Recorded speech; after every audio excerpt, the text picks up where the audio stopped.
Welcome to the Busted Knees and Pretty Trees podcast. Thank you all for coming along. I am Travis White, and this is episode 56, Travel Edition. The boys and I decided to make a trip up north to the great state of Michigan, sucker someone into recording a podcast with us, then head out for a chilly 3-day hike.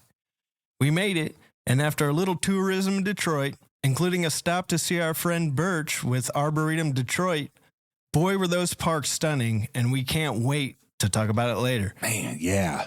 We also reeled in a guest, and we're excited to talk to him tonight. We've managed to get our mobile recording system fired up, and we're ready to get this podcast going because we really need to do a gear check before the hike tomorrow. Yes. So, of course, with me, fan favorites, Patty Richardson and Bradley Greer. Hello. We're fan favorites. We are? Nice. Well, I'll take it. I'll take that. Yeah, welcome to this wonderful house. Yeah, this is nice. Having a chandelier above us, this is making me rethink the studio. This is really fancy. Look at that trim. Speaking of, our guest today, he's a husband, father, son, cousin, etc. Also an avid hunter, angler, a perennial contender in fantasy football, Asterix Patrick's Cuzzy, Yeah, I hate that. Dinnes McGill. Hey. Hey. How you doing, brother? How's it going? Welcome to this. Well, damn it. Thank you This for isn't the inviting studio. This us. is Dennis' Let's just studio. start with thank you for inviting us into our home. Yeah. Your home. Yeah. Welcome. Thanks for coming. This is chaos. kind of confusing. Yeah, well, it thank is you weird. for having us in our home. We don't have the power now. Yeah, we don't have the power. It's totally Dennis's. Dude, Dennis and I have talked about having him on here for since we started this whole shtick, this gig, and I could not be more excited to dive in. Like, I've always heard you tell stories about him, like Yeah. going fishing with him and going hunting and stuff like that, and the things that you learned Yeah, hunting with him. And you've always made me wonder more, like, all right, I want to talk to this guy. And I finally met you guys at the fantasy football draft party this year Yeah. at Patrick's brother's house. yep, And that was a blast. yeah. Are you excited? Are you excited to be on here? I'm extremely excited to be here today. Is this fun? It is. Yeah, it's an experience for sure. Yeah. It's How big of a pain in the ass is it trying to teach Patty something hunting or fishing wise? Actually, not too bad. He's a pretty good listener. He takes direction well. Wow. How did we get him to do that? That I can't help you with. decently receptive talking when this stuff technical. happens, dude. Brad. Yeah, that's what you do. Dennis explains it to me like a human. You explain it to me like a robot, and it's hard. Like, god damn. Plus, you've never taught me hunting. You teach me CPUs and shit. Like, I don't have any desire. Gigabytes. Totally and different ends of the CPUs. spectrum. Right? Yeah, I'm definitely not helping out with that. Thank you, Dennis. All right, let's roll, News Panther. Let's go. All right. Well, I have some good news for you guys. In a major conservation win, the green sea turtle is no longer an endangered species. Fuck, this is a good Yeah. story, Travi. So all that cutting your 6-pack rings and Yep. What's something else? Milk containers, the Yeah. milk, the things that Yeah. come around You the know, milk. I haven't wondered about that for a long while. Yeah. Like, Yeah. what are those 6-pack little plastic things doing nowadays? Nobody's been Saving sea talking about turtles. it. Saving sea turtles. you don't dude. see them too often No, you anymore. don't. Yeah. Well, my first thought when I read this was, who Hold makes on. that? Hold on, really quick. I don't know if I've purchased a 6-pack With with like a 6-pack like that. I think they You know come what in I mean? boxes now. I Yeah. know. Like, when's the last time you went in and just like grabbed one of those loose 6-packs off the? Like, yeah. So they don't do that. Yeah, I don't think so. Oh. I don't know. Well, that's fucking cool. Okay, keep going. Sorry, my bad. Well, my first thought was, who makes the determination that sea turtles are specifically green sea turtles are no longer endangered because they travel the whole globe? They're not just U.S. or Like, Europe. is there an institution that decides Yes, this? actually, there is. The International Union for Conservation of Nature, or the IUCN. IUCN. I'll go Yeah. with that. They were founded in 1948, and they became the global authority on the status of the natural world and measures needed to safeguard it. Hell yeah. So they work with a lot of countries, a lot of non-for-profits. It's involved in data gathering, analysis, research, field projects, advocacy, and education. Their mission is to, quote from their website. This is going to be awesome. It always is. Yep. Their mission is to influence, encourage, assist societies throughout the world to conserve nature and to ensure that any use of natural resources is equitable and ecologically sustainable. I knew it. I knew it would be cool, dude. Imagine how long it took to come up with that. Is this like a bigger umbrella thing that we don't really hear of it because they're working with smaller organizations all the time? Yeah, I think so. Like a lot of their news may come out through local agencies, local to wherever or you their are. stats or whatever, because you need an army to be able to collect all the nature data in the world, right? That's a lot of data. Well, wait till you hear this. Okay. Dang, dude. They have a red list of threatened species, and on that list, this is what the green sea turtle was just removed off of. And the red list that was established in 1964 monitors 172,620 species, which 48,646 are threatened with extinction. What? So that's okay, wait, hold on. Rip those numbers out. yeah. again. They monitor 172,620. Okay. And the ones that are threatened with extinction is 48,646 of those.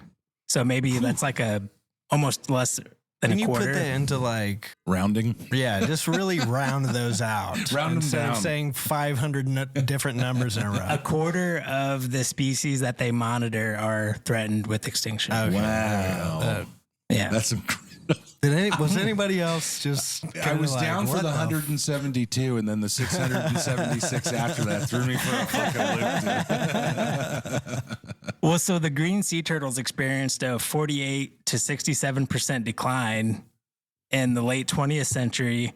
Like a lot of the numbers that we base it on was like 60s and 70s, because that's when this red list, when they started tracking endangered species, started. So now they've increased 28%.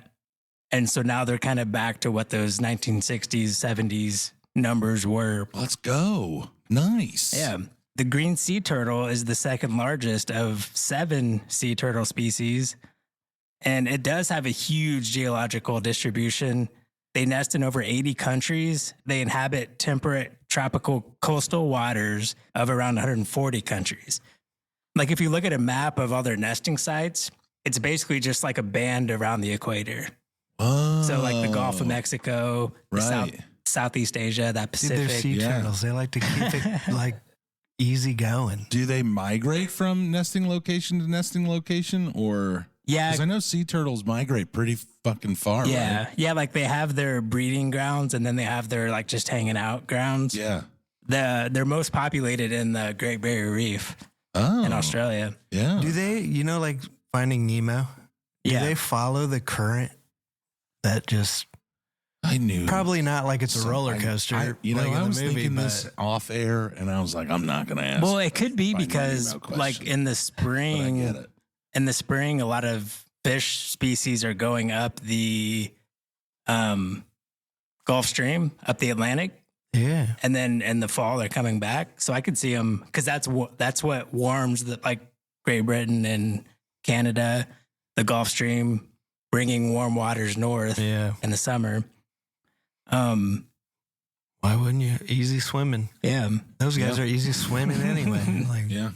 But they are, I figured for sure you guys would ask if they're the second largest. What's the largest? What is the largest? The leatherback Oh. turtle, which is like averages around 6 feet long. Whoa. What? That is Yeah. a fucking Those are the big turtle, boys, dude. yeah. What is the green turtle? About 4.5 feet. It's second largest. I mean, honestly, that's not a small turtle. No. No. And they've even gotten, that's average. So they get a lot bigger. They can live up to around 90 years.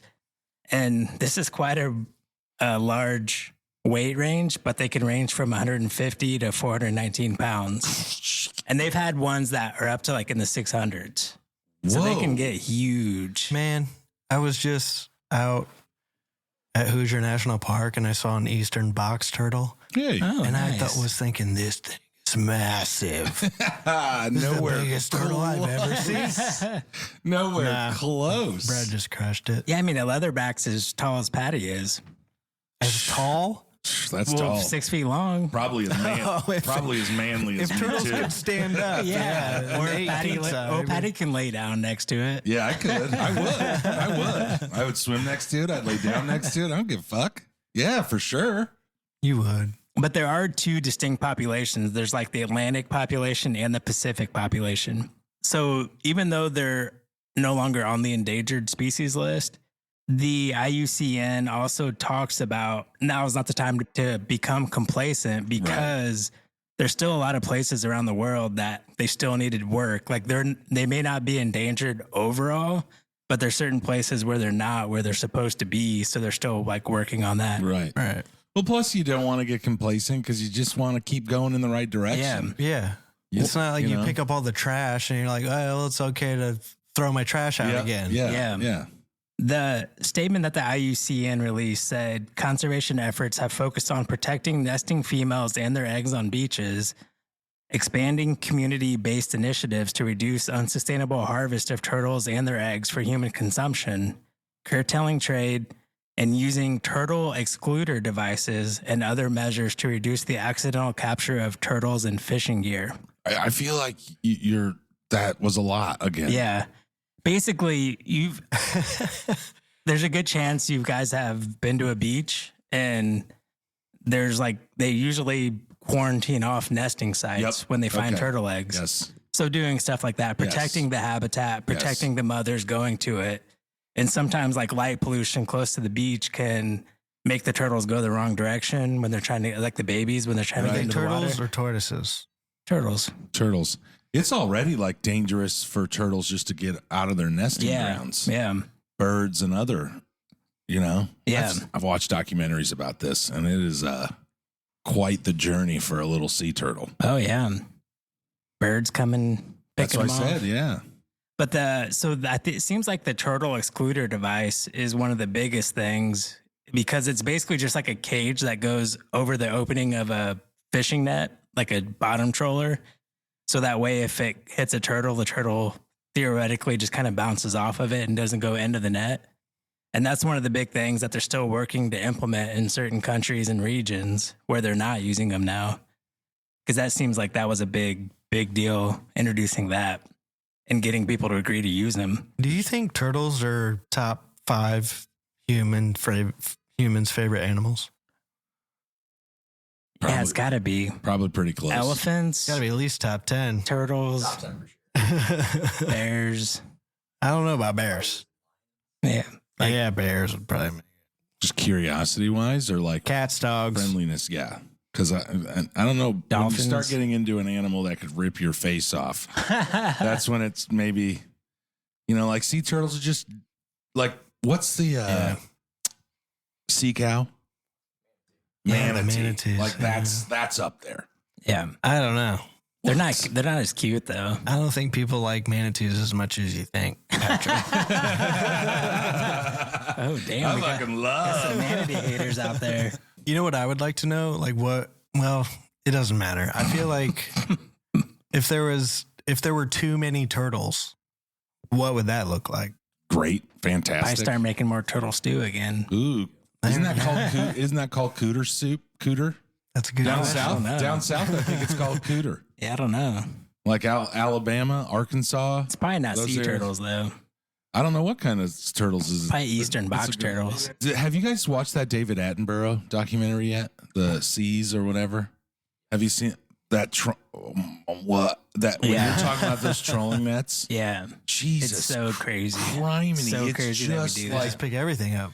it's like the scene in Avatar where they're just rolling through the woods at Avatar or whatever that land is. Yeah, I think it's Avatar. And they're just demolishing every Everything. single thing in its wake. And that is exactly what a trolling net does. Man, that was good, Brad. That was nice that it was a nice story. Sometimes Brad lays us in with some like real negative stuff, and you leave the News Panther kind of like worried. I think he goes through streaks. Yeah, he does. Yeah, it's then based I on my think mood he, at the like, time. He'll start to read the room and Yeah. be like, okay, I need to start. You guys are doing getting a better little too stories. excited. I need to bump it down a little bit. That's great, dude. Good news story. Thank you very much, B-Rad. Yeah, you're welcome. Dude, we got some fun shit to get into tonight. Yeah. Yeah. I'm pretty excited to have my cousin on. It has been a minute. So what do you say we drop into to see what Dennis is cooking and get to his part of this episode? Let's do it.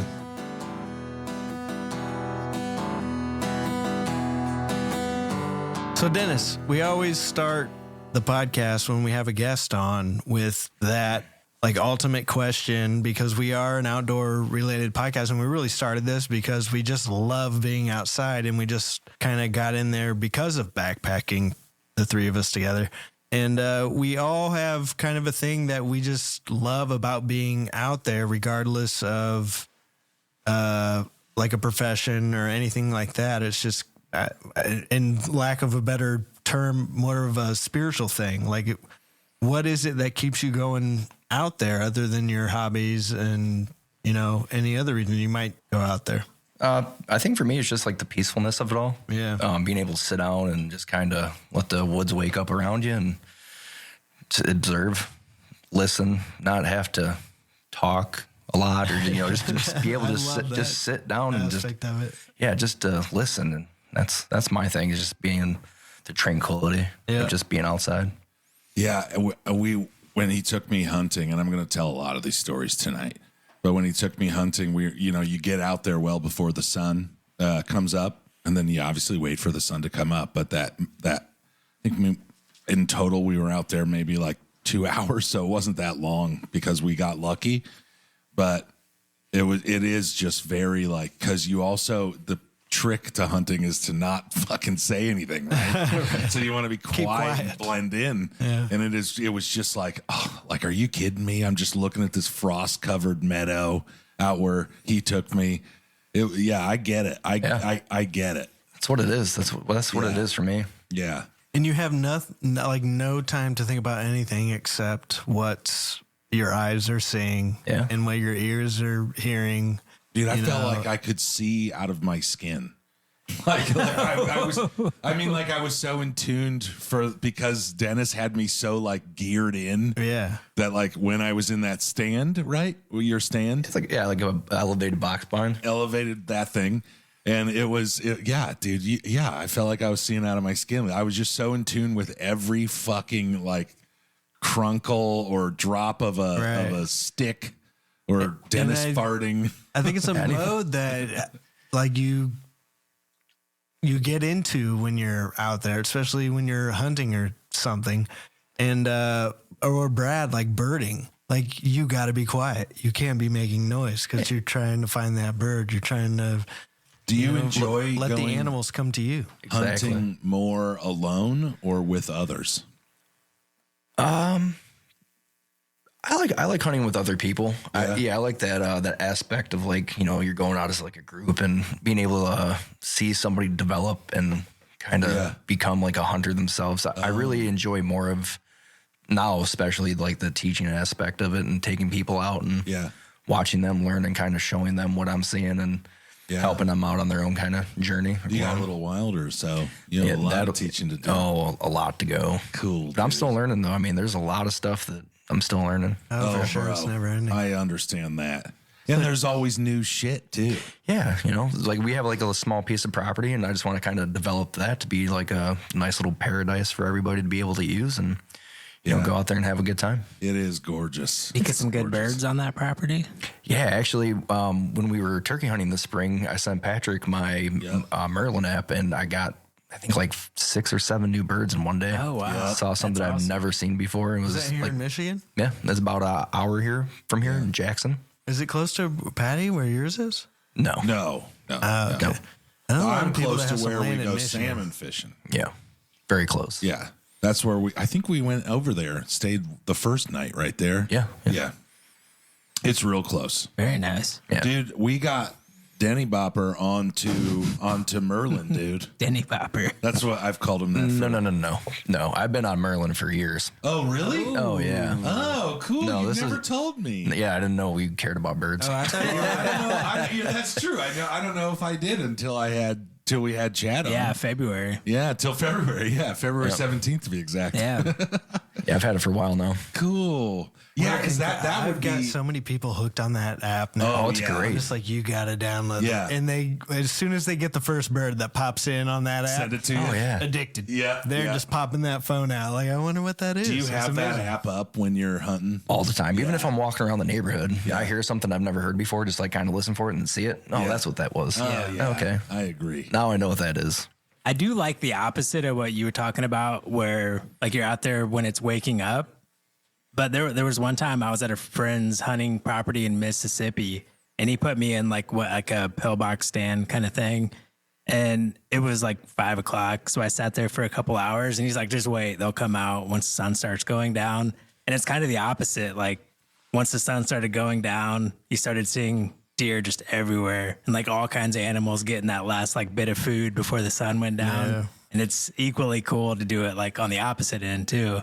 Oh, most definitely. Yeah, there's just as much movement probably for our property at night than there is during the day. Yeah. It's super cool because you're just sitting there like, man, where are all the deer at? What do you and then prefer, all of a sudden, dude? Nighttime hunting? What do you guys prefer? What's the deal? I've never been nighttime hunting. when it comes or to not nighttime, but sundown hunting, whatever. Afternoon hunting. in terms of just cool stuff to see, like in the daytime, I mean, we're all used to watching squirrels and groundhogs and the birds and all that stuff. But if you've got vision at night, there's so much that is going on. You that don't would hunt at night. No, No, well, no, I'm no. just saying in terms of I don't just think you can shoot after sundown. nighttime right? or daytime, but I think I would kind of prefer nighttime just because all the stuff that's going on Yeah. that you don't really see often. Yeah, for deer hunting, you can't hunt at night. They're like, you can hunt coyotes and certain animals like during the night with like thermal imaging and stuff like that.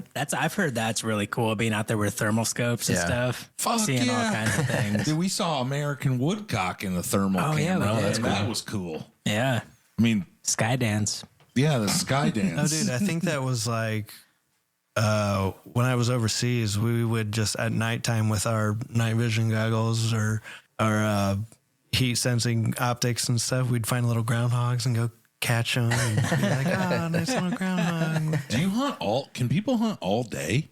Yeah, well, yeah, especially What's the deal with getting up so early in the morning to hunt? So deer and like deer are crepuscular, so they are more active like right at sunup and sundown. Oh, So that's when they're feeding or going to their bedding areas.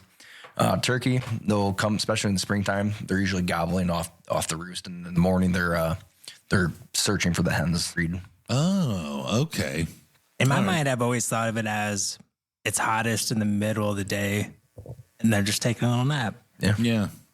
Chewing their cud, That sounds letting nice. everything digest. They're always running across the road about get to work time in the morning and get to work time or That's get when they're away from work active, in the apparently. evening. Yeah, You know? accidents actually go up 300% the day after daylight savings time ends, because that's when that moves that heavy traffic right when they start to move. Oh, that is a massive And percentage change. It coincides during the rut, so they're chasing does and everything. And they're already not paying attention crossing the road. Holy They're Moses. just chasing those pheromones. Yep. That is a fucking huge percentage change. And harvest is going on too, Oh, yeah. typically, right? So they're Most getting all hunters. jumped out of fields. Whoa. Ugh. Okay, let's get to your background before my mind gets any more blown and I have 30 more questions to ask. I am curious. We've talked about it, and I do know quite a bit of your background. But for our listeners and for these two guys, how did you first get into hunting and fishing enough for that to become such a massive hobby that you have? Well, fishing, I've been fishing since I can remember, and with my mom, actually. Yeah? I've fished probably the most with my mom and then my dad. And living on the lake when I was young, I was out there every day fishing. So Yeah. And I got to travel some really cool places, do some deep sea fishing, and, backwater fishing, that kind of thing. And I always love your mom's bathroom. Oh, yeah. It's got every single, or not every single probably, but fishing, like of all of them holding up their fish, their catches. And it's like you just kind of. Yeah, there's a lot. There's a lot in there. Yeah. Yeah, it's cool. You're good for a long pee. Yeah, a long pee. I stand there, brush my teeth, wash my hands for 2 minutes, So it was your mom that took you fishing more? Oh, yeah. Yeah, and then Mark was... No, I fished with him a lot, too. Yeah. Yeah, my uncle Craig was a big influence. Fished with my uncle Kurt a lot. Yeah. I mean, as soon as I got my license, I was like, all right, let's go. Anywhere we could go. I got a group of friends that we fish with a lot. So, yeah. I mean, me and my buddy Aaron Tennant, you've met him and hunted with him. Oh, yeah. We do a lot of fishing and traveling down to Ohio, out to Maumee River down there, do mostly walleye fishing. Yeah. And then a lot of ice fishing too. We get to go to the UP, do a big trip up there every year. So that's a lot of fun. Dang, that is fun. If you could choose, would you prefer saltwater or freshwater? Saltwater is definitely a lot more fun, I think. Yeah. But I get to freshwater fish a lot. And it's just, I think, not knowing really what you're going to catch. You just know you're dropping that bait down there and something big's grabbing it, you know? So that's kind of fun. It's pretty cool. It is fun. Then you pull up a stingray and you're like, damn it. And everything's delicious. Yeah. Dude, salmon fishing was fun. That is fun when you're sight fishing for, 20-pound king salmon with a fly rod. It felt like a team activity. Oh, yeah. Like, because somebody will have the net. Like, as soon as somebody got one, everybody grabs their nets and starts chasing the fucking thing through, like, back and forth. And it was fun, man. You've talked about this before and how just wild it is. Like, you take a group of people to go fishing, and you have to take a group because you have to occupy that area of the river 24 hours a day. Well, sun up, sun down at least, you know. And we have a group of I think there's probably 15 to 20 of us that were out there. There were quite a few. And so, we get a nice stretch of river and we can all kind of, share the holes and everything, get in, get out once somebody gets one and just sit back, have fun, relax, hang out in the hammocks. 3 a.m. and Dennis woke me up like, time to get in. I was out there fishing. It was cool, man. Yeah, I think I saw Patrick with a beer bandolier on. That was either me or Timmy or somebody. Somebody had one. Yeah. Yeah. I had beers stuffed into my pockets and stuff. It was awesome. Then I also was it fly fishing? Yeah. Yeah. Yep. Yeah. With a bandolier I didn't do any of the tying or anything like that. That's what's on these experts, dude. Those guys, these dudes were getting them snagged or whatever. They'd have something else tied on there. It was cool, dude. I've been telling you guys for years now. It sounds like a lot of fun. It's cool, man. Yeah, it's a nice spot. That's for sure. It's very nice. How many days is that? It goes for about a month actually. No kidding. So you could camp out there for a month on that side on the side of that river and just occupy it the whole time. Well, we don't do it for the whole month, but we go up there. I got friends that go up. Yeah, you can fish there for however long you want. Is there a bag limit? Yeah, I think it's 3 salmon per day. 3 a day. Which, these things were behemoths. Yeah, you get some really big 3 ones. salmon. None of these dudes ended up eating salmon. So I came home with 2 coolers, 40 pounds of salmon fillets. Ate them all. So if you catch maybe a small one, those are the better ones. But Patrick's still out there and he caught a bigger one, would you let that small one back in? You can, especially if you don't have it on a string or anything. You can let that one go. You don't have to keep them. Actually, most of them get released. So I caught a jack, and a jack is the smaller one. It's right. Yeah, a jack's a small male. Yeah. Huh. And they always said when you were out there, you guys were very diligent on not catching females. Yeah, you try not to catch the females because they'll stay in the reds, which is where they spawn, lay their eggs. Yeah. So if you keep that female in there, it'll draw in more males. Yeah. So. See? Wow. Because they lay the eggs and then the males come along and fertilize them, right? Yep. They'll come up from the deep little eddies behind the rock bars. Yeah. And then they'll spawn right up in there. So when you're seeing the salmon jump up the river, are those all they could be male or female going up at the same time, or do they do it at different times? Or nope, they do it at the same time. Same time? The females I think usually run up first, and then the males will follow behind them. Oh, okay. Yep. Well, Have you that ever makes sense? Have you ever watched the Fat Bear contest just ended in Brooks Falls? Oh yeah. You can see a ton of salmon sometimes jumping up that Brooks Falls. It's pretty wild. It's like ridiculous. Like, how could you not just go up there and grab one that jumps, into And your then go hand? hibernate.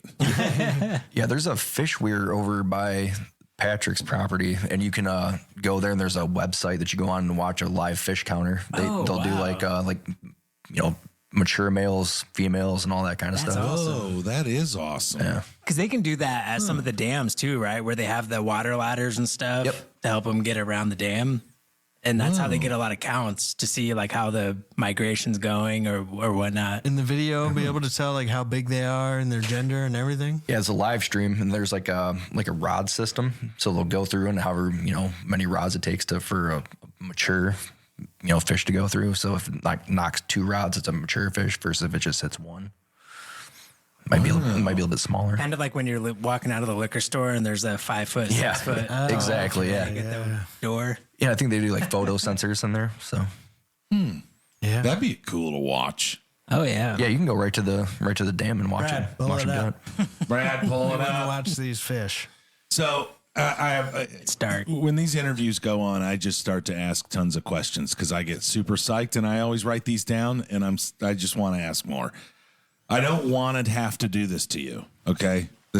I don't want this to be traumatic of a question, but I am curious because you are such a large hunter and a large angler. Do you have a preference at this point in your life? No, not really, because there's so many different seasons that don't go hand in hand with each other. So you can start off, beginning of the year, say January, February, you're ice fishing. Springtime, you roll into walleye season. They start to come up the river, and turkey season's kind of right at that same time. Yeah. And then you can fish pretty much that whole time until you get to deer season now and small game, and kind of just roll one into the other. So, Dude, your deep freezers are probably filled all the time. they're a little low right now, but it's it's tomorrow's the day. Yeah. We're going to fill them up tomorrow. There you go. Yeah. Is spring turkey season a lottery system or over the counter? For here, it's over the counter. Okay. For private landowners, they do have drawing systems for certain areas. You might have a limited tag quota. Yeah. Can And you explain what drawing systems are and over the counter? Yeah, so over the counter, basically, if you have private land in southern Michigan, I can just go to a retail station and buy a spring turkey tag. Lottery system, you pay $5 to go hunt this specific county or tri-county area, and maybe You're putting it in for the lottery for that specific county. yep, Okay. and then you can draw for that period of time in that area. How does that work for like state parks or forests or national forests? I think it goes to the DNR for probably conservation stuff, I would assume. Yeah. Yeah. Cause I know like in there's been a few times cause that also overlaps, morel mushroom hunting season. Oh yeah. So there's times where it's like the spring turkey season or the turkey hunters have to be out of the woods or stop hunting by like noon or 1. And then the morel mushroom hunters can come in. And it always makes me leery because I know like one place where I go, it is a lottery. So I definitely don't want to mess up if somebody actually like won a tag. Right. I could mess Turkey that up. lottery, not a morel lottery. Yeah. Some states also you get like, if you every year you enter, the next year you get like bonus 2 entries. If you entered the last year, the next year you get like 3. Yeah, so that's a good thing. For here in Michigan, you get for elk tags, you can only get 1 for your lifetime. And you put in for the point every year of the lottery. So you can be drawn, and they only do, whatever, couple hundred, maybe 1,000, I think maybe at the most. And then I've been doing it for, I think, like 10 years, and I still haven't drawn one. How many do they draw you? I'd have to check, but I bet you it's probably less than 500. Yeah. Where are there elk in Michigan? Atlanta area, upper Michigan. Wow. I didn't know that. Yeah. Then once you get up, Swim, right? what's that? They swim across the Great Lakes. Yeah, I think they can though. Yeah. Yeah, there's Isle certain islands. Royale. That's how they Yeah. get the elk, moose. I think. They have moose, not elk, on an Isle Royale. How much? Yeah, meat they have do you- moose up How there. much meat do you get from an elk? Oh man, like a mature bull, probably like 500 pounds, I would assume. Wow. Crazy. Yeah, they're big. Good meat. Wow. I mean, I could be completely off, but I think that's something like that. Yeah. What I know, because I know there's dudes that apply. I know a guy that's been doing public land hunts in it's either Montana or Wyoming, and like he has to basically work his way up to get enough to get an elk tag, and it's in a certain unit in that state that's like a prestigious unit that makes or like produces big elks because they manage it so well. Wow. And so like there's people that put in for units like all over the country every year just to start getting their bonus points. So eventually they can. It took me 5 years to draw my bear tag in the Red Oak unit in Michigan, which is up by like Houghton Lake area. If you're familiar. Yeah. And that's like a real hard tag to draw. And that's a low number of points. Like I was pretty surprised that I got it at that number. Nice. Yeah. Didn't get nothing, but it was definitely fun. Yeah. I think that's the lake you fly out of to go to Isle Royale, Houghton Lake. That's Houghton Hancock. That's up in the UP. So Houghton Lake is like kind of like mid upper Michigan. Okay. It's kind of wild how like all the hunting, well, each state has its own diverse set, of animals and everything. So every state has a different hunting like regulations and stuff like that. So you really gotta, because I'm sure even Michigan's are like crazy different from Indiana's. Oh yeah, I'm sure they manage the deer herd populations for everything. It's a science, especially after talking with Ricky and just kind of everything. You got to really be. It feels like to not break a law, you got to kind of be in tune with. You've got to be paying attention. For yeah, sure. you do. Yeah, there's definitely a big regulations book to read. Yeah, it's not. You got to know what you do. I could be like, I'm going to go hunting this year. And you then can't just take anything. Like at it just any time. it would just make me nervous without there's seasons. There's gotta exactly. There's gotta be like an education path to that where like I wonder like the percentage of hunters that know another hunter or they've grown up with hunting because of their parents or their grandparents that have kind of gotten them through all of those hurdles. Because that would be rough just to be like a loner. To know all that kind of stuff. Yeah, man. And I think a lot of it's probably passed down through That's what I'm saying. It's like family, tribal knowledge. It's, yeah. Yeah. There's also a lot of like mentor programs too that people can volunteer to be a mentor or sign up for. There you go, Denny. Well, yeah, it's like that's what I'm trying to do. It's taking you out there, taking my cousins out there. Yeah. That's cool. I think you probably, because the way Patrick talks about his experience hunting with you for the first time, like it was a transformative experience for you, right? Yeah, very much so. Yeah, not just the hunting, which actually takes me to my next question. It wasn't just the hunting. It was how Dennis, I guess, like not being a hunter and then going out with Dennis and just having kind of preconceived ideas of what hunters are. Cause you just want to shit on the big game dudes and which I do and all that stuff. But Dennis very much brought like this, like the ethical side to it. We prayed and said something over the deer. It wasn't this like you have a connection to the land that you're hunting on, not just it going was to exactly Africa. what I needed as a beginner person that was weary of guns and everything else. It was just like a time where it was peaceful. It was this, it was that, it was energizing. It was scary, and he knew it would be scary, and it was all these different emotions, and he's done it. So he knows those emotions, and he's not like too far removed from those emotions to not acknowledge the fact that you're going through all these things. Right. So it was a moment, It's a lot to take in. And he's good. Like Dennis has always been like a good dude to like educate you and teach you and just kind of say the things that you need to he's just good. He's good with people like that. So you would make a good person in one of those instructor programs or mentor programs. Give them a little guiding hand. That's all they really need most of the time. Yeah. Yeah. I think you were segueing that into a question. Oh yeah. So my question is like, what does the ethical side of hunting and fishing mean to you personally? I mean, respecting the game or, whatever you're going after and knowing that it's, especially for like a big game animal, you're taking a life and kind of show that respect to that animal, make sure you're using everything that you can and not wasteful of anything. And, being mindful of even the land that you're on. that's huge. That is huge. Make improvements if you can, make sure everything's clean in that area. Do whatever you can to kind of manage that and help the animals and everything else, Yeah. Yeah, you kind of hit on it earlier, talking about like you're trying to develop your hunting like property. Yep.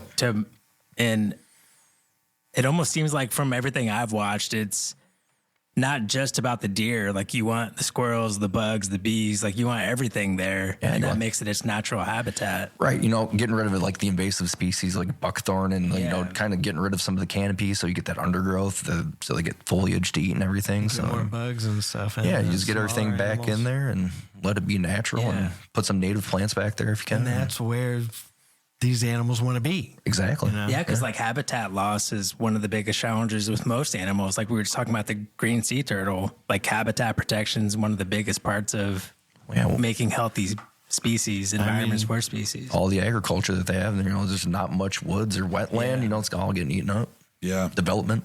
One of the things that I learned a lot, we talked with a hunter in our first or second season, Ricky. And one of the things that kind of struck me as a backpacker is I always, the leave no trace. I want people to protect the land and to keep the land the way it was and just make it beautiful and keep it beautiful for generations to come.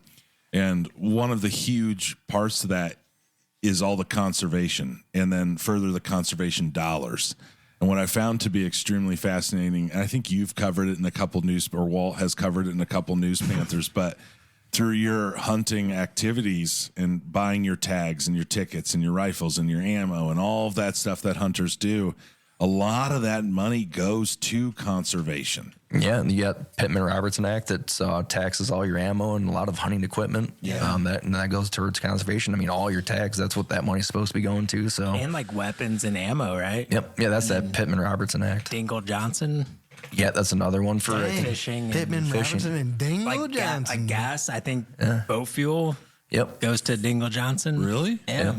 Yeah, I think that's really cool. It's like one of the few government programs that is fully self-sustaining. Yeah. Like all the money goes back. Like they can't touch it. So that's like one of the big arguments is like the backpackers, like what you guys are doing, there's no real taxes on your backpacks, Right. but you're still using all that kind of that land like and all the everything. public lands. Exactly. I know that's kind of what I'm alluding to is, and when we talk to hunters and anglers and those people, what my goal is through this is to kind of bridge that gap between what we do and what our listeners do in a large way, and then this hunting and anglers is, and there is kind of like this negative where the backpacking side kind of wants to go at the hunting and angling side, but it keeps, at least through the conversations that I've had, it keeps dawning on me like without the hunting and the angling, the conservation dollars wouldn't be there at all. So the things that I hold dear kind of like ride the tails of this. Yeah.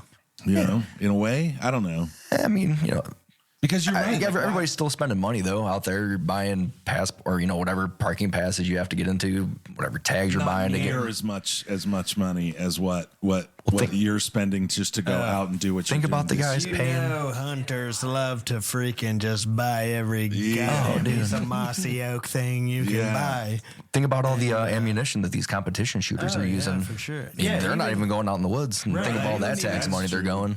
The ammo doesn't even need to be used for hunting. No. It's, just training. Yeah. or It is whatever. definitely something that's like right there though, because I don't think any backpacker or anybody going hiking would be pissed if they said we're going to add a 2% tax that goes to conservation. No, I agree. Why not? The problem is now, the like, fucking tents are already $600. Yeah, but I would not be. I would if I was taxed money and I knew it was going to the conservation of the places that I want to go backpacking sure. through. There would. I agree, Brad. There would not be much pushback. Isn't it from this wonderful community. when you know where your tax money's going? it fucking is. pay it. And I think that's the problem because I think when they made those acts, the Pittman Robertson, Dingle Johnson, they somehow made them so ironclad that because Social Security or whatever, they can borrow those funds to do something else. Seemed like that and like the Land Water Conservation Act, like they can't touch those funds. Right. And I don't know that they could pass a bill like that now to make it so ironclad to where it's like, this is only for this. I think it would be the most bipartisan thing ever, like trying to abolish that shit. because we all love it. We all love our freaking national parks, like everybody. And that's one thing we will definitely all side on. Oh, that's what everybody's out there for, is to have that, have fun, that experience, that whatever it may be, backpacking, fishing, Yeah, and that is the point to what we're doing in this podcast, is just and talking with you is just any avenue that you can do to get outside and to enjoy the environment around you, nature, animals, flora, fauna. All of that is what our intentions are, because that is what we're sitting around this table talking about.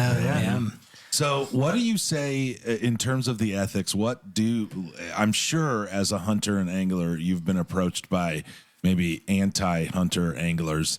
What is your general response to somebody like that, or to that sort of messaging? Really haven't had too much interaction like that. Really? To be honest. I mean, cool. Not. Well, that's good. Awesome. We're to in be Michigan, honest. so. But that's their opinion. If you don't want to eat meat, whatever. I'm not going to argue with you. Well, I think most people don't really understand. No, like what we were talking about, how the money goes back into conservation, and you're not going to change somebody's mind. I'm not going to change somebody's mind by telling them, "Oh, this is where my money goes to, and this is why I hunt and fish." Right. That would be my argument. Is like, okay, why not? Where do you buy your meat? Yeah, especially if you eat meat. I'm definitely okay. Then we can have a conversation, because okay, you're going to the grocery store. I'm just going in the woods, different grocery store. They're going to get my own.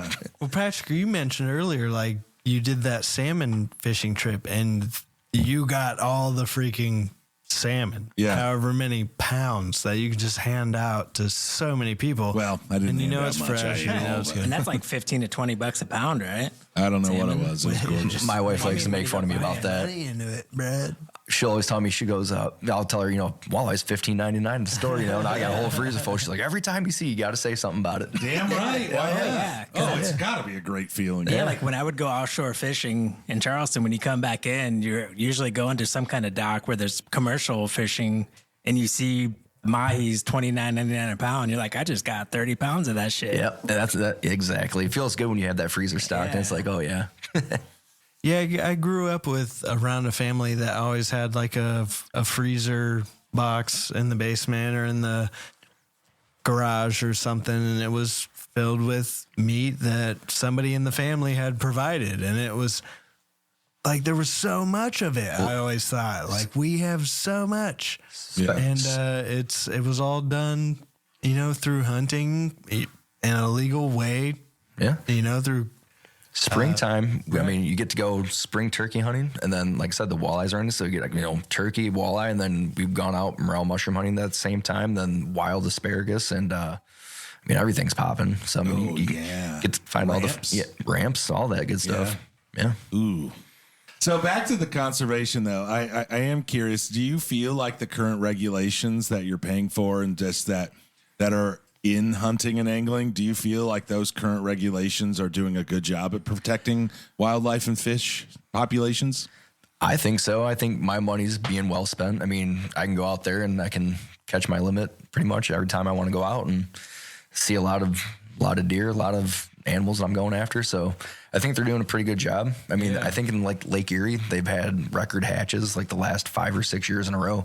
Yeah. So, I mean, everything's doing real well. It seems like, for me anyways, I know there's certain areas that have maybe EHD or CWD going on and all that, but where I'm at, I'm not having too much experience with that. It seems like it's always like it's a win-win. Like, we have to coexist somehow, but we don't want animals to coexist. We get these, if we have to buy these tags and do it, and there's only a certain amount that you can go out and get, and it costs money to make habitat and all this stuff. It's not, you get the tax money from it. Yeah. And that's what I'm saying. Keep it, conserved, and bang. That's what I'm saying, dude. With all the conservation dollars that are coming out of this, it is, it's gotta be, in not being able to be touched for anything else but conservation. Right.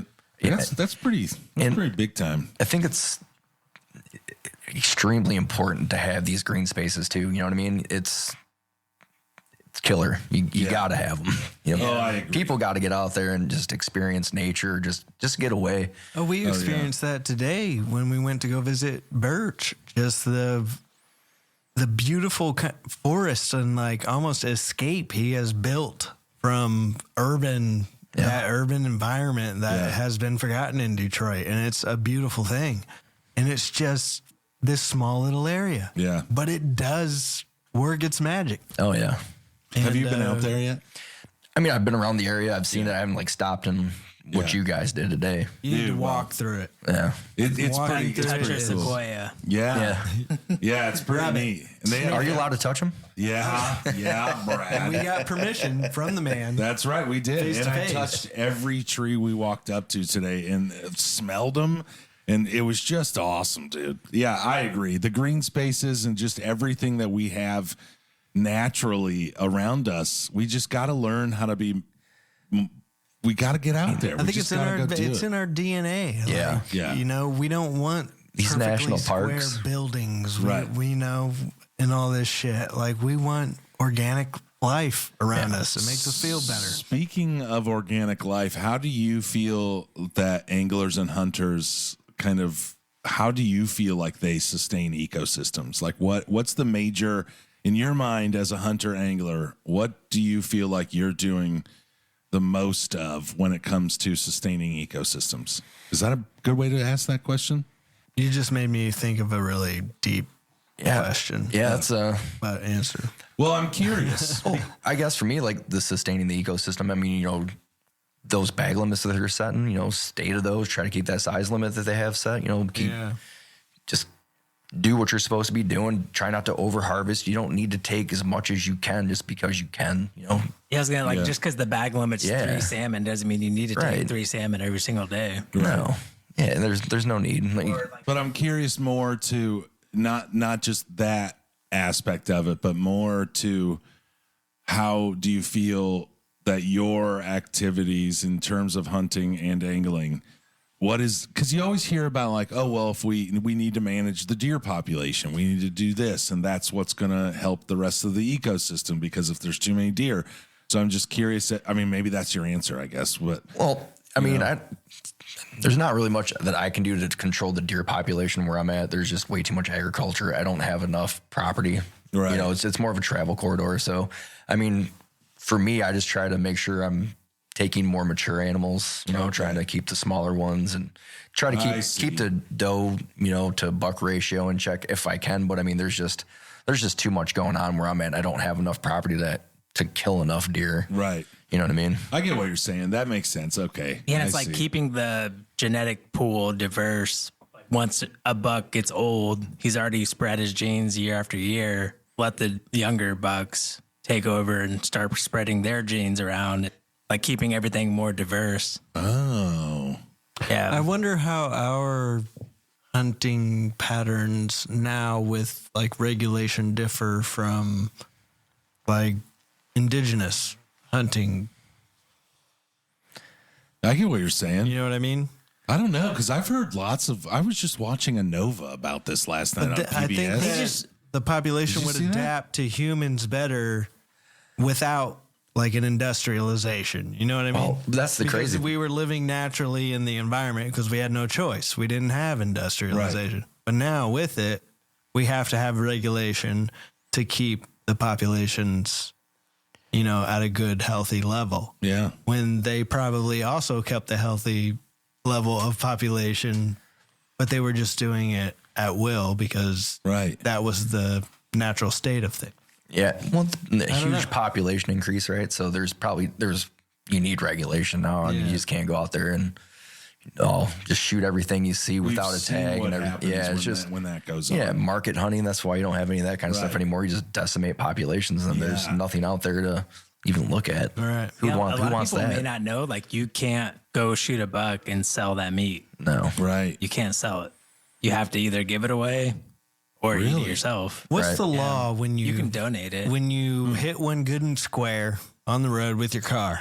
You can get a tag, salvage You can tag. You can get the tag later after the fact. I think you call the Yeah, sheriff. you just call you call the police, and they'll either tell you to take it home, and they'll send you a tag, or Gosh, they'll come out to you and give you a tag. I hit a doe about 4 years ago. Yeah. But there is some stuff you want to watch, like if you bust the guts open. Well, no, Yeah. it was pretty good. Yeah. Like, I think I Clean hit. Yeah. don't want to be Hamburger. It's already hamburger. All right. knock the VW symbol right off my grill. All right. Let's keep going, dude. You've mentioned a couple times how in you're starting to get to the point where you want to do more educating and bringing up the younger generations in terms of hunting and angling. So what's your method? What do you think your method's going to be for getting these youngsters out there and getting them doing it right? Just have fun. Yeah? Yeah, man. Go out there, let them make noise. If they want, turkey calling. If you don't, what's the worst can happen? You don't call in a turkey. Yeah. That's it. That's awesome. Go out there and have fun. Let them do what You're they want out to do. there. You're just out there. Be out there. Yeah. And you have a Sometimes don't- purpose. Don't random noises cause turkeys to gobble too? Oh, yeah. Shot gobbles. Yeah. Yep. Shot gobbles? Yeah.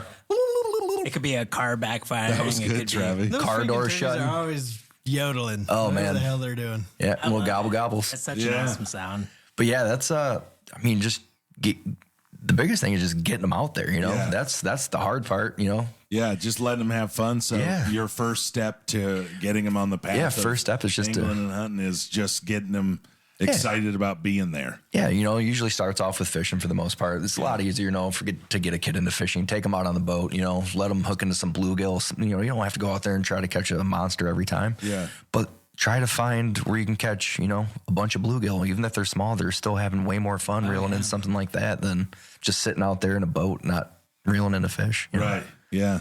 Well, that's and good just call. enjoying being out there. Yeah. Try to make it fun. I mean, It's an that's opportunity just to be out there. right. And if you can, if you can get them to hook a fish their first time out there, you got them. That's all you need.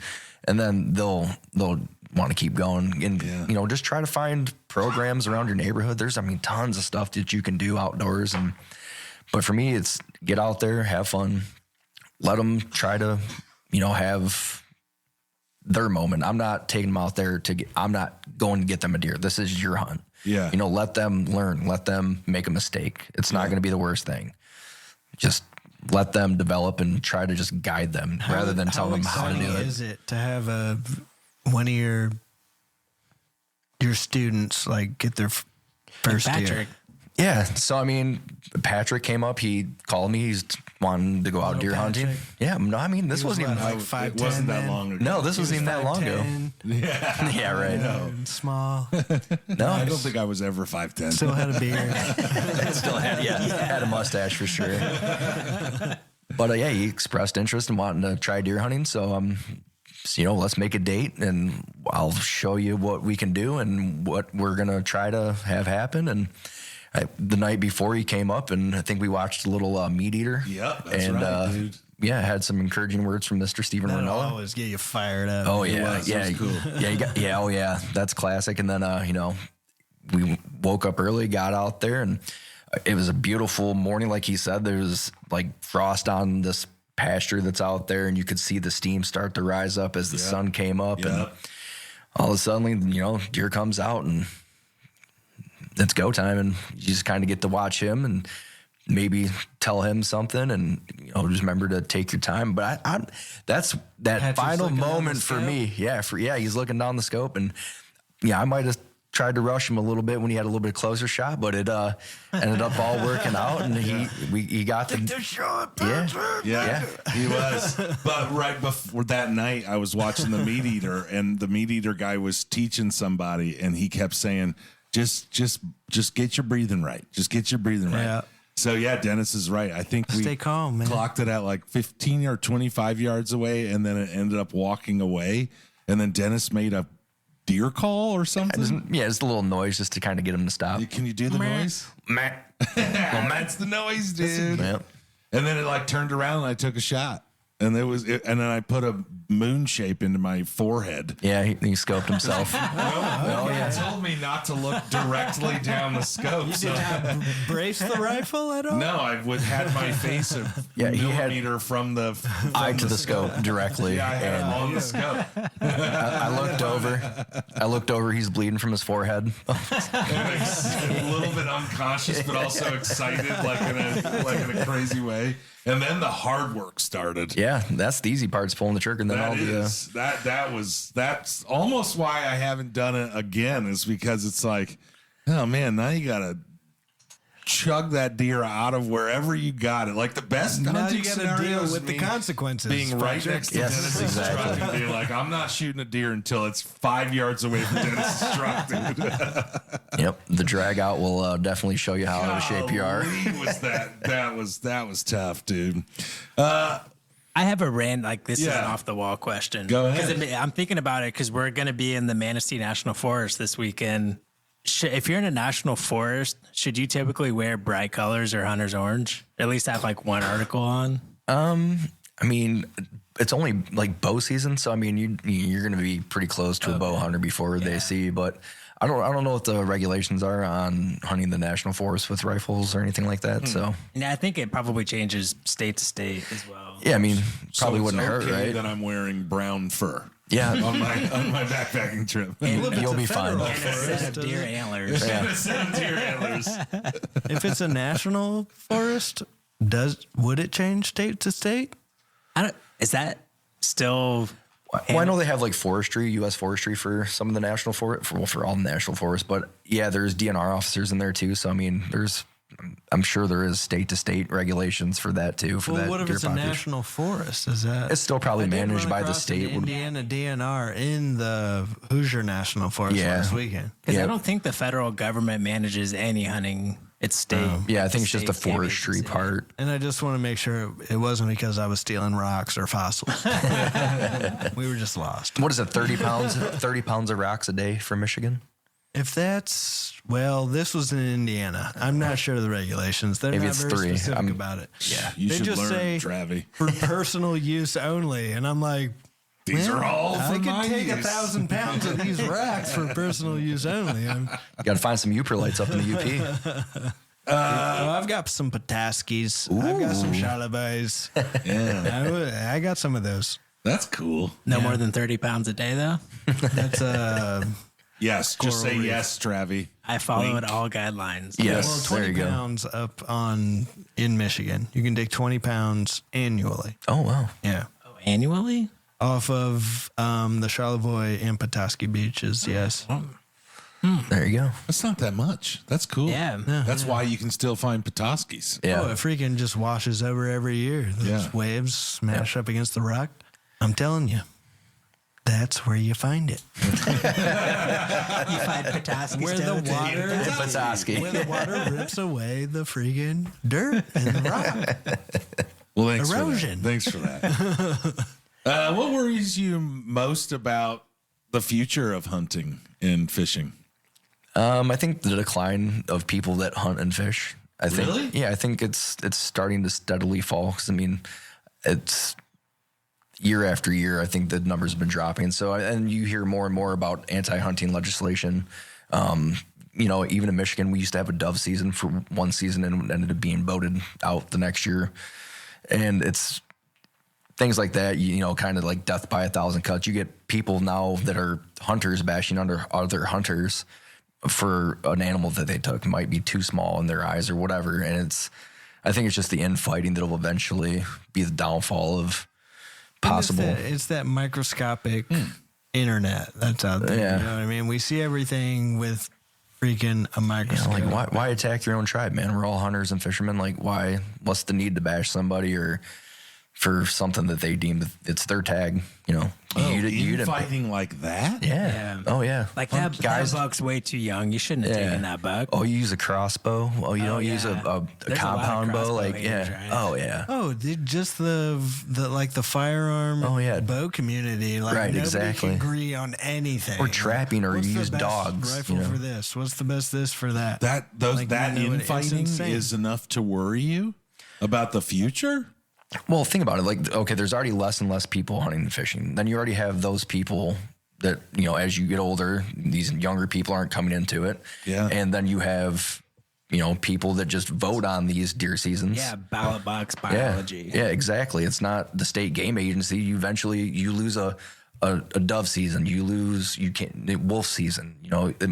What's to stop small game, deer? You just eventually you don't have slope. you like they don't could have say- enough people to vote for it. Yeah, You know, like they could say CWD is going to give everybody turn us into zombies, so we should cancel all deer hunting seasons. I mean, that's So it's just probably a what never happened. That's Yeah. slippery slope. Though. Yeah. Yeah, I get that. yeah. Like why join a community that's just always constantly bashing you for what you want to do? And a lot of people, you know, unfortunately, don't want to take other people hunting and fishing, or if you're on state land, they don't want you near them, or just My spot. yeah, it's my spot. I've been hunting here for 40 years. What are you doing here now? It's just stuff like that. People out there fishing that are just, just assholes. That's why I originally asked you if you enjoy hunting with or without people, because I have a few people that I'm thinking about right now that they are very like close.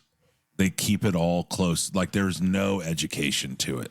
Yeah. They don't give a rat's shit. Well, I about think that educating. is It due just to for them. like there's also a commercialization of hunting. You want this cool camo, this cool gun, this cool this, go out hunting. I think there's a lot of people with money that that haven't really grown up in an environment where they understand why hunting, is a good thing and a necessity, in some regards. But there's more and more. There's basically what I'm saying is there's like bros going out there with these guns they've never shot that are the most expensive I things don't they could know. buy. That's not where my mind is. It's more for me. It's more like the old school hunters that have their land. They don't want to take anybody else out there. They want to make sure that if you know what I mean. No, I think it's both actually, because that's how I feel for you. Like around here, it's this is the piece of property I've been hunting. There's more and more private land. There's more. I don't want to say more hunters on state land, but it just seems like state land's getting smaller. So there's it kind of congests people, or you find certain spots that are good, and those people kind of flood in those areas. Yeah. So, it gets competitive like that. But then, you talk about like out west where you have, like farmer bros and stuff buying ranches for, hundreds of millions of dollars or whatever, then closing off. Cowboy. That's what you were talking Yeah, we've about. covered a lot of like the Yeah, corner crossing stuff. yeah. And I do think land. That makes sense. Like I do think land access is a huge one, because say if you wanted to go hunting in Allen County, where would you go? Oh, I don't have a clue. Right. You'd have I think not a that's like clue. one of the hardest parts. That's one of the Private things I was land, talking right? about earlier, where I have to don't find someone. think hunting is an activity that you can just one day watch like a show. Like if I watched He Got Game tomorrow and was like, dude, I'm gonna be a baller. And then I could go buy a basketball and go start balling, and that could be my sport, my activity.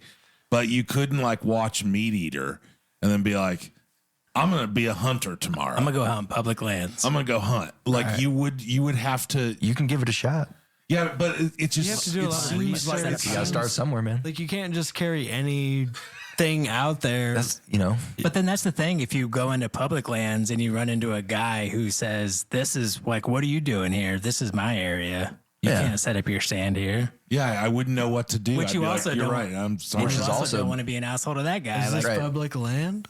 it is. And so you have every right to, you can sit on the same tree as him if you really wanted to. But I mean, again, do you want to be the guy that this guy has been out there? He got there earlier than you, and he's probably scouted that area. And No. I now, think I would just walk out of sight distance and yeah, kind of stay yeah, in the same and area. you can do that. Yeah. Yeah, I get that.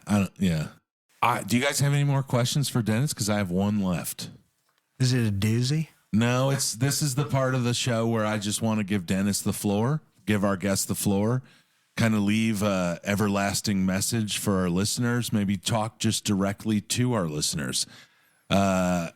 Inspiration, call to action, whatever you have, Dennis. This is your moment. Lay in, bro. And what would you say to like somebody who has never backpacked before, has never gone out into the wilderness and experienced the night in a tent? Like what? Well, this is his moment. Well, Travie. as well. Don't 'cause take I want his to moment. relate it to the backpacking aspect to it. Yeah. Well, this will go for everybody. Okay. Get out there. Yeah. That's it. Get out there and then take somebody with you. Teach somebody. Let them enjoy these experiences that you're enjoying. I mean, you guys, look at you three right now, traveling, going around, enjoying these beautiful sceneries and checking out these new things that you've never seen before, and just experiences. Yeah. Take a kid, get a kid involved, get them outside. enjoy the outdoors again. Like get out there, contribute, and just have a good time. Man. You know, that's teach somebody something that they might not know, and maybe you might learn something along the way that you didn't know, or you learn something about yourself along the way. Yeah. So you always try to lead and help somebody, I guess. I fucking love that. Yeah. That's like what that we're mission trying to do. statement. That's like our first T-shirt. We're trying to get people outside. Get outside. There's something I think that's very healing, or just in the woods or just in nature itself, that just kind of gets you. You know, you might walk in a little heavier and walk out a little lighter. You know. Yeah. Oh yeah, for sure. For sure. You think we might get you on the backpacking trail sometime? Oh, absolutely. Nice. Yeah. You heard it. Oh yeah. Like I said, let's get out there and do some fishing around, guys. It's on I'll record. show you the way. Yeah, man. Getting back out on that. All right. Are you guys ready to roll? Yeah, let's get these Dude, backpacks Dennis. unpacked. Cousin Dennis, perennial contender. I'm super psyched to have you on. Yeah. Thanks for having me. Thank you fucking so much, Yeah. bro. 'Cause- Great time. Thank you And for if letting us you- into your home. And if you guys do want to follow us, we're at Busted Pretty at Blue Sky or bustedpretty.com. Check us out. Yeah. Come visit. And download and follow us on your podcast player of choice. That's right. Please.